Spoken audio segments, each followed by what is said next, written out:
નમસ્કાર વિદ્યાર્થી મિત્રો, ધોરણ 8 વિજ્ઞાન વિષયમાં પાઠ નંબર 2 સૂક્ષ્મજીવો, આપણા મિત્રો અને આપણા શત્રુ.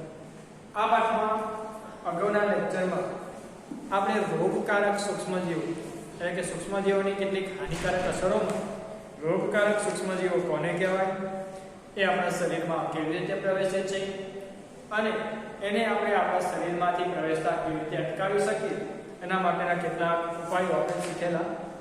તો આજે આપણે મનુષ્યમાં રોગકારક સૂક્ષ્મજીવો, તેના દ્વારા થતા રોગો અને તેને અટકાવવાની રીતો, એવી જ રીતે વનસ્પતિમાં રોગકારક સૂક્ષ્મજીવો, તેના દ્વારા થતા રોગો અને તેને અટકાવવાની રીતો, અને લાસ્ટમાં પ્રાણીઓમાં થતા રોગો જે રોગકારક સૂક્ષ્મજીવો દ્વારા થાય છે એને અટકાવવાની રીતો.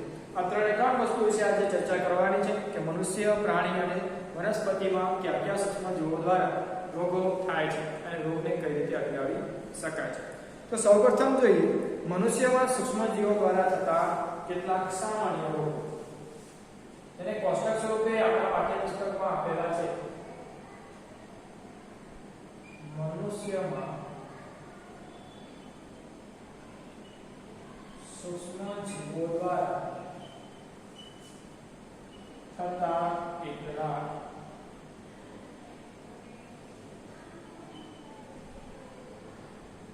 સામાન્ય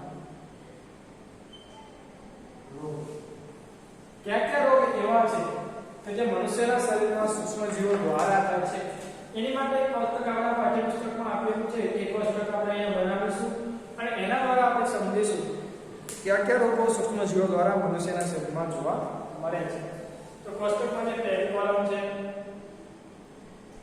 માનવ રોગો, જેમાં આપણે લખીશું રોગોનું નામ. બીજી કોલમ રોગકારક સૂક્ષ્મજીવો,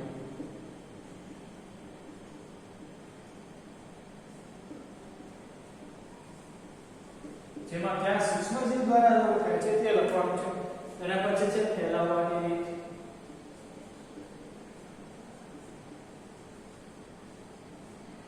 એટલે કે કઈ રીતે ફેલાય છે. ફેલાવવાની આપણે ફેલાવવાનું નથી, શું કરવાનું, ફેલાવવાની રીત. અને છેલ્લે બચવાના સામાન્ય ઉપાય. કેવા ઉપાયો કરી શકીએ જેના મદદથી આપણે આ સૂક્ષ્મજીવો દ્વારા અને એના રોગ દ્વારા બચી શકીએ છીએ.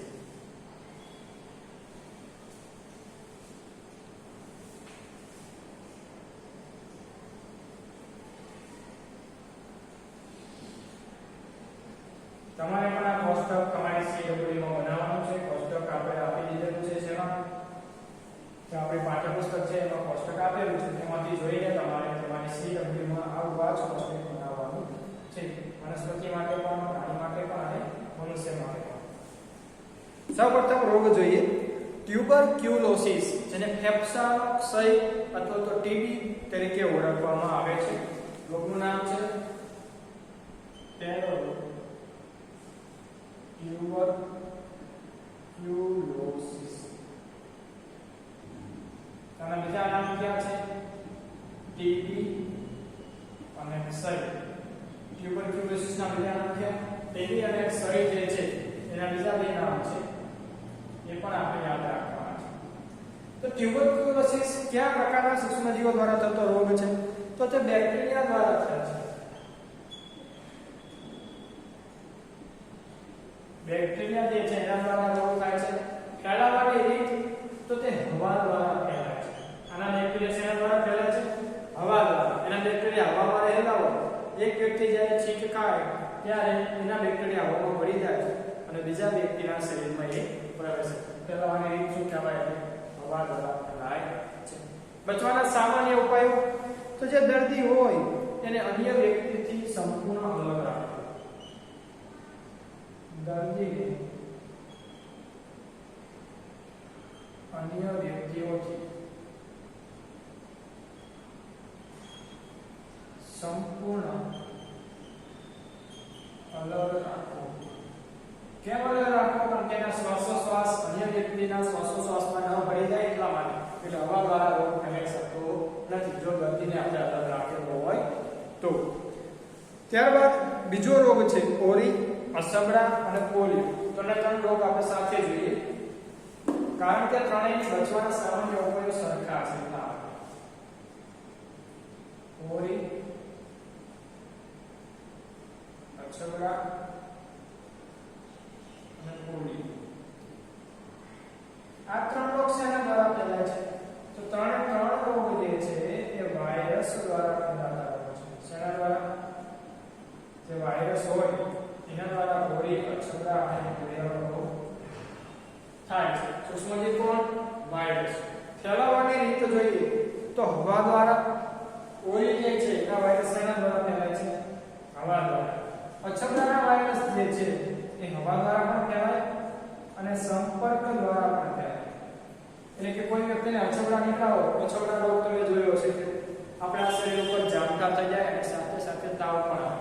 તો અછબડાનો જે રોગ છે એ હવા દ્વારા પણ એના વાયરસ ફેલાય અને કોઈ વ્યક્તિને આપણે અડીએ, જે વ્યક્તિને અછબડા થયા હોય એને આપણે સ્પર્શ કરીએ ને તો પણ એના વાયરસ આપણા શરીરમાં દાખલ થઈ શકે છે. તો ચેપી રોગ કહેવાય. હવા અને સંપર્ક દ્વારા ફેલાતો એ કેવો કહેવાય? ચેપી રોગ કહેવાય. પોલિયોની વાત કરીએ તો પોલિયો કઈ રીતે ફેલાય છે? તો હવા દ્વારા અને પાણી દ્વારા. બરાબર? ત્રણેય વાયરસ દ્વારા થતો રોગ છે અને ફેલાય કઈ રીતે? હવા, સંપર્ક, હવા અને હવા, પાણી દ્વારા. બચવાના સામાન્ય ઉપાયો જોઈએ તો દર્દીની વ્યક્તિગત વસ્તુઓ, દર્દીની વ્યક્તિગત વસ્તુઓ,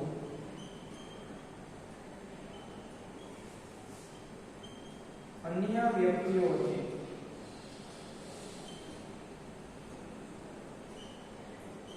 અલગ રાખવી. દર્દી જે વસ્તુઓ ઉપયોગ કરે છે વ્યક્તિગત રીતે, એનો ગ્લાસ, એની થાળી, એનો હાથમાં, એનો ટુવાલ, આ બધી વસ્તુઓ જે છે એ અન્ય વસ્તુઓથી શું રાખવી? અન્ય વ્યક્તિઓથી અલગ રાખવી. કારણ કે એ શું થાય છે? એ રોગ જે છે એ ચેપી રોગ છે. એનો જો ઉપયોગ આપણે કરીશું તો આપણને પણ રોગ થવાની સંભાવના છે.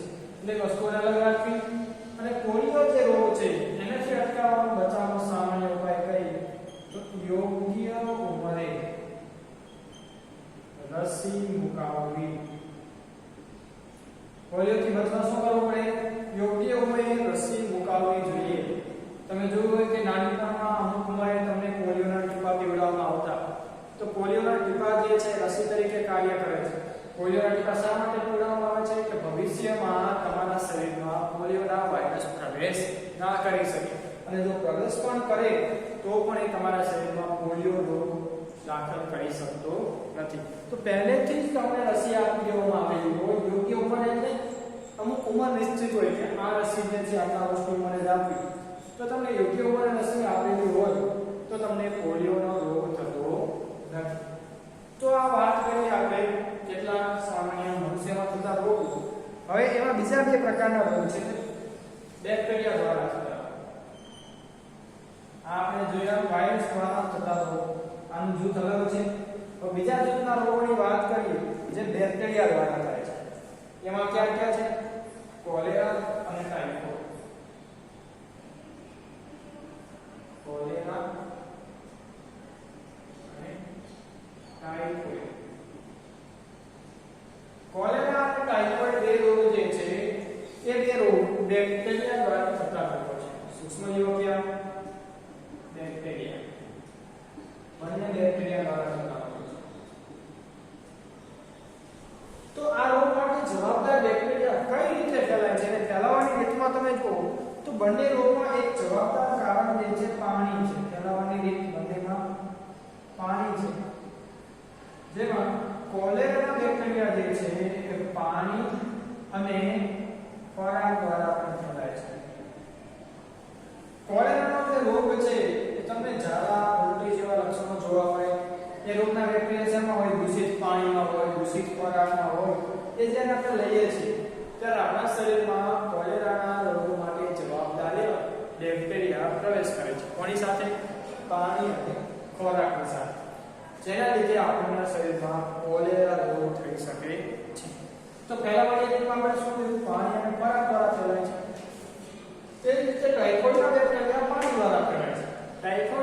પ્રકારનો તાવ છે જે સતત ઉતાર ચઢાવ વાળો તાવ, થોડા ટાઈમ માટે તાવ આવે, થોડા ટાઈમ માટે ના આવે, ફરી આવે, ફરી ના આવે, એવો તાવ એટલે ટાઇફોઇડ.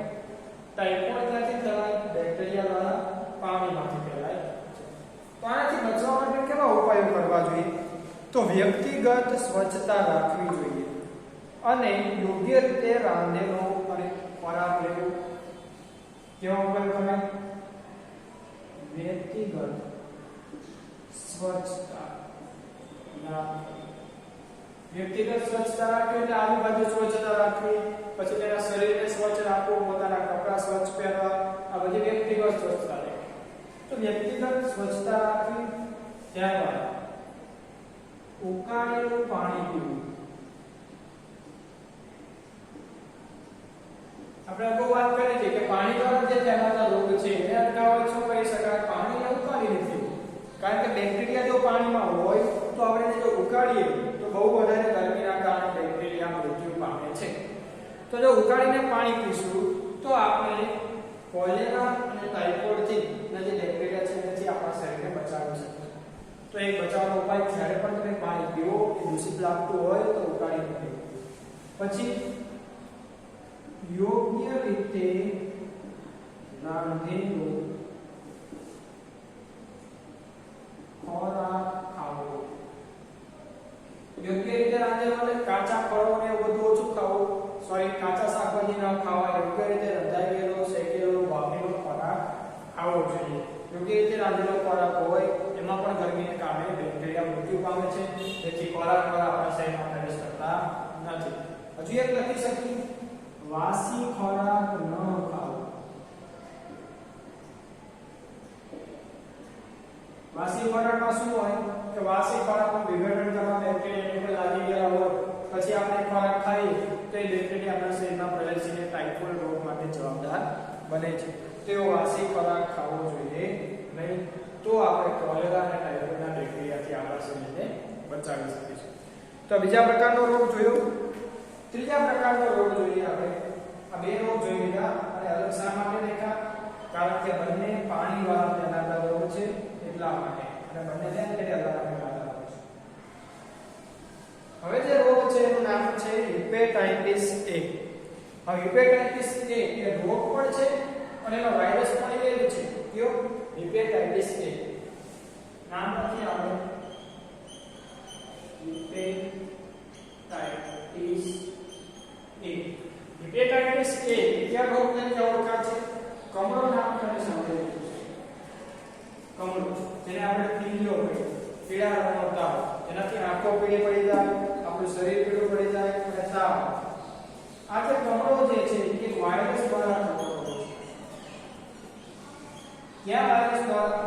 તો જે હિપેટાઇટિસ A વાયરસ છે, હિપેટાઇટિસ A નામના વાયરસ દ્વારા થતો રોગ છે.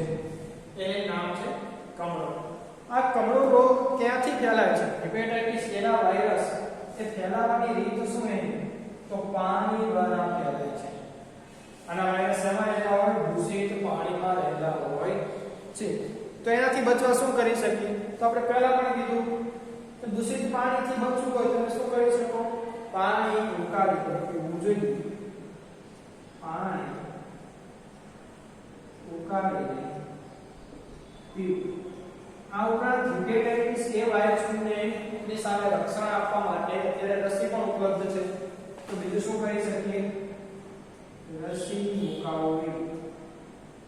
એની રસી મુકાવી લો તો પછી ભવિષ્યમાં આપણને રોગ થવાની સંભાવના રહેતી નથી. તો એક છેલ્લો રોગ બાકી રહે છે, મેલેરિયા. એ પણ જોઈ લઈએ.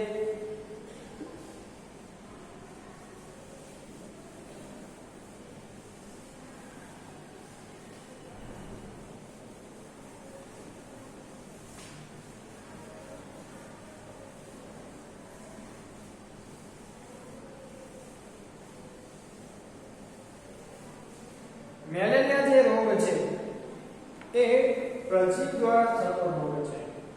નામ શું છે? મેલેરિયા. રોગચાળા સૂક્ષ્મજીવની વાત કરીએ તો એ પ્રજીવ દ્વારા થાય છે. ફેલાવાની રીત તો અગાઉ પણ આપણે જોયેલું કે એનોફિલિસ માદા મચ્છર દ્વારા ફેલાય છે. કેવો મચ્છર? એનોફિલિસ માદા મચ્છર એનો ફેલાવો કરે છે.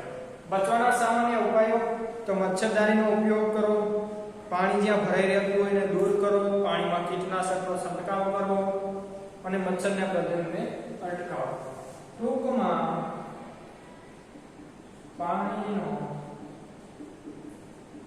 વધારાનો ભરાવો અટકાવો. જ્યાં પાણી ભરાઈ રહેતું હોય એને યોગ્ય નિકાલ કરી દેવો. ત્યારબાદ આગળ વાત કરીએ તો મચ્છરદાનીનો ઉપયોગ કરો.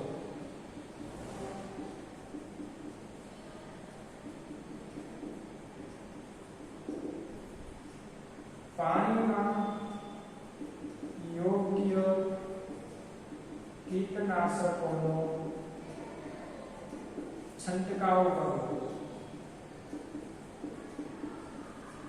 કેવા પાણીમાં? તો જ્યાં વધારાના ખાડા ખાબોચિયા ભરાઈ રહેતા હોય એમાં યોગ્ય કીટનાશકોનો છંટકાવ કરવો. આવો છંટકાવ આપણે આપણા શહેરમાં, આપણી સોસાયટીમાં જોયો છે કે જ્યાં પાણી ભરાઈ રહેતું હોય ને ત્યાં સવારમાં સફેદ કલરનો પાવડર કરવા માટે આવે છે. આ સફેદ પાવડર શા માટે નાખવામાં આવે છે? એ સફેદ પાવડર જે છે એ પાણીમાં રહેલા મચ્છરનું પ્રજનન અટકાવી દે છે, એમને મારી નાખે છે. એટલા માટે મચ્છરનું ઉત્પાદન ન થાય એટલા માટે સફેદ પાવડર કીટનાશક તરીકે છંટકાવ કરવામાં આવતો હોય છે. તો મેલેરિયા રોગ આપણે આ રીતે થતો અટકાવી શકાય છે. હવે આગળ જોઈએ. અત્યારે આપણે જે જોઈએ એ મનુષ્યમાં સૂક્ષ્મજીવો દ્વારા થતા સામાન્ય રોગો હતા. હવે આગળ આપણે અભ્યાસ કરવાનો છે કે કેવા રોગો જોવાના છે કે પ્રાણીઓમાં અને વનસ્પતિઓમાં એ કેવા કેવા રોગો સૂક્ષ્મજીવો દ્વારા થાય છે અને કઈ કઈ રીતે ફેલાય છે. તો હવે જોઈશું પ્રાણીઓમાં સૂક્ષ્મજીવો દ્વારા થતા રોગો અને વનસ્પતિઓમાં સૂક્ષ્મજીવો દ્વારા થતા રોગો.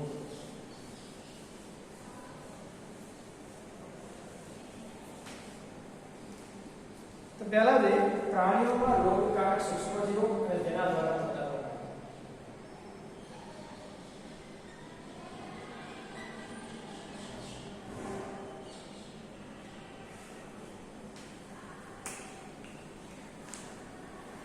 તો એવું નથી કે સૂક્ષ્મજીવો માત્ર વનસ્પતિ અને મનુષ્યમાં જ રોગકારક છે. પ્રાણીઓમાં પણ તેઓ રોગ ઉત્પન્ન કરે છે. ઉદાહરણ તરીકે એન્થ્રેક્સ નામનો જે રોગ છે એ મનુષ્યમાં પણ થાય છે અને ઢોરમાં પણ થાય છે. કેવો રોગ છે? એન્થ્રેક્સ. આ જે રોગ છે એ મનુષ્યમાં અને ઢોરમાં બંનેમાં થાય છે. તો એની માટે કયું સૂક્ષ્મજીવ જવાબદાર છે? તો આ રોગ થવા માટે બેક્ટેરિયા જવાબદાર છે. આવા બેક્ટેરિયા પાણી દ્વારા અને ખોરાક દ્વારા મનુષ્યના શરીરમાં પ્રવેશે છે અને તેમના શરીરમાં એન્થ્રેક્સ નામનો રોગ થાય છે. આ ઉપરાંત બીજો પણ એક રોગ છે જે પ્રાણીઓમાં થાય છે, જે ઢોરમાં જોવા મળે છે. ઢોરમાં રોગનું નામ છે ફૂટ એન્ડ માઉથ ડિસીઝ. ઢોરમાં એક બીજો એક રોગ છે ફૂટ એન્ડ માઉથ ડિસીઝ. તે વાયરસ દ્વારા થાય છે. તેના દ્વારા થાય છે?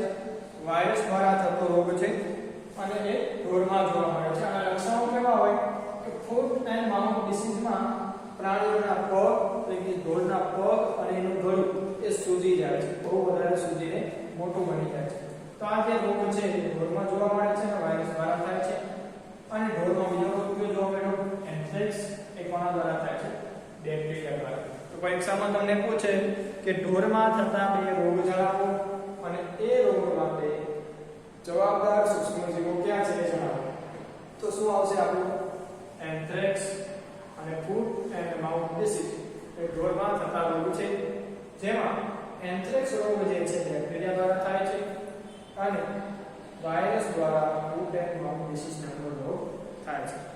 તો આ હતા પ્રાણીઓમાં થતા રોગકારક સૂક્ષ્મજીવો દ્વારા થતા રોગો. હવે આપણે વનસ્પતિમાં કેવા કેવા રોગો જોવા મળે સૂક્ષ્મજીવો દ્વારા? કારણ કે એવું નથી કે પ્રાણી અને મનુષ્યમાં રોગ થાય. વનસ્પતિમાં પણ રોગો જોવા મળે. તમે જુઓ કે બટેટા સડી ગયેલા જોવા મળે, કોઈ વનસ્પતિના પાંદડા ખવાઈ ગયેલા જોવા મળે, હોય ને? તો આ બધા રોગના કારણે હોય. તો કેવા કેવા રોગ એ વનસ્પતિમાં જોવા મળે છે, એની માટે આપણે એક કોષ્ટક બનાવી એનો અભ્યાસ કરી. આકૃતિ અહીંયા નહીં દોરીએ, આકૃતિ તમારા પાઠ્યપુસ્તકમાં આપેલી છે એટલા માટે. તો વનસ્પતિજન્ય રોગો એટલે વનસ્પતિમાં થતા રોગો, ત્યારબાદ સૂક્ષ્મજીવ અને ફેલાવાની રીત.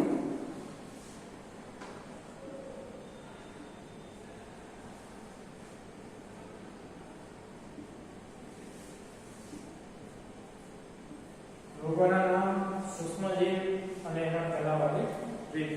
તો સૌપ્રથમ જોઈએ સાઇટ્રસ કેન્સર, જે બટેટામાં જોવા મળે છે. શું છે? Citrus cancer. આ સાઇટ્રસ કેન્સર જે છે એ બટેટામાં જોવા મળે છે. આગળ મૂકીએ આપણે. શેમાં જોવા મળે? બટેટામાં તમને સાઇટ્રસ કેન્સર નામનો રોગ જોવા મળે છે. સૂક્ષ્મજીવ છે એ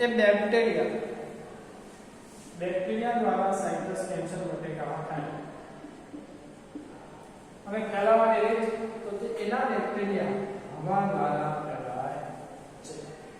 તો બટેટામાં બેક્ટેરિયા દ્વારા હવા દ્વારા ફેલાતો રોગ કયો છે? Citrus cancer. જેના આ રોગને કારણે બટેટા ઉપર કાળા રંગના ડાઘા જોવા મળે છે. કાળા અને લીલા રંગના ડાઘા જોવા મળે છે. આકૃતિમાં તમે જુઓ, બટેટાની આકૃતિ આપેલી છે, તો એમાં તમે જોઈ શકો છો કે એમાં કાળા અને લીલા રંગના ડાઘા ધરાવતું બટેટું દર્શાવેલું છે. બીજું છે ઘઉંનો રસ. ઘઉંનો રસ આ રોગનું નામ છે, જે શેમાં જોવા મળે છે? ઘઉંનો પાક હોય તેમાં ઘઉંનો રસ જોવા મળે છે, જે ફૂગ દ્વારા થાય છે. જેના દ્વારા? ફૂગ દ્વારા થતો રોગ. કઈ રીતે ફેલાય છે? તો હવા દ્વારા અને બીજ દ્વારા ફેલાય છે. કેટલીક વાર બીજ ખરાબ હોય તો પણ ઘઉંમાં રસ આવી શકે છે, અને હવા દ્વારા પણ ઘઉંમાં રસ ફેલાય છે. આ રોગમાં પણ ઘઉંના દાણા ઉપર કે ઘઉંનું જે ગુંડું હોય છે એની ઉપર રસ્ત જામેલો, એટલે નાના નાના સફેદ અથવા લીલા ઘઉં જામેલા જોવા મળે છે. એના પછી છે ભીંડાનો પીઠ. નંબર 3, ભીંડાનો